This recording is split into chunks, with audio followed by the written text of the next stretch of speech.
Newcastle နဲ့ Arsenal နှစ်သင်းစလုံးခံစစ်ကောင်းတာကြောင့်ဂိုးနှဲငယ်ကိုပဲကြိုက်မိပါသည်ပရိသတ်များလုံးပဲမင်္ဂလာပါများ Sports and Football Agent ကကြိုးဆိုပါသည်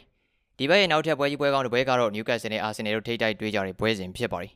Newcastle ကတော့ဒီရာသီမှာပုံစံကောင်းတွေကိုပြသနိုင်ခြင်းမရှိသေးပေနဲ့ရတဲ့ကောင်းတွေကိုရယူနိုင်ဖို့အတွက်ရုန်းကန်နေရတာတွေ့ရပါသည်ကာဆေရဲ့မှာကြောမှုတွေကရောကြလာခဲ့တဲ့ပုံစံမျိုးပါပဲဘာနဲ့သွားတူနေလဲဆိုတော့ Man City ရဲ့အဖြစ်လိုမျိုးခြေကုံလက်ပန်းကျလာတယ်လို့မျိုးနဲ့သွားတူနေတာပါ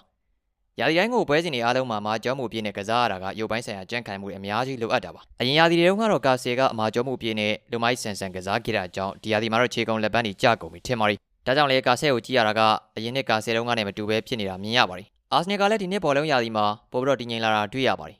အာရီတာရဲ့ပြောင်းလဲမှုတွေကအတော်လေးကိုခီးရောက်လာခဲ့လို့ပြောရမှာဖြစ်ပါတယ်တကူထူးခြားတာကအာဆနယ်ရဲ့ခံစစ်ကြောင်းကဒီနှစ်မှာအတော်လေးကိုကြည့်လေလာတာဖြစ်ပါတယ်လက်ရှိချိန်ထိဆိုရင်တော့ပြိုင်ပွဲစုံကစားထားသမျှပွဲတွေအားလုံးမှာအာဆနယ်ကလီဗာပူးကိုပေးထားတဲ့ဂိုးတစ်ဂိုးပဲရှိပါသေးတယ်။ကျန်တဲ့ပွဲတွေအားလုံးဂိုးပေးမထားရပါဘူး။ဒီချက်ကြောင့်ရောဒီနေ့သင်းတွေ့ရင်ဂိုးနဲ့တက်တာကြောင့်မှဒီပွဲကိုအသင်းရွေးဖို့ထက်ဂိုးနဲ့ကိုပဲပို့တော့အကြိုက်တွေ့မိကြောင်းပါခင်ဗျာ။အနိုင်ဆိုရင်တော့အာဆနယ်ကိုပိုကြိုက်ပါရီ။ကြည့်ရှုပေးကြတာအားလုံးကိုကျေးဇူးတင်ပါတယ်ခင်ဗျာ။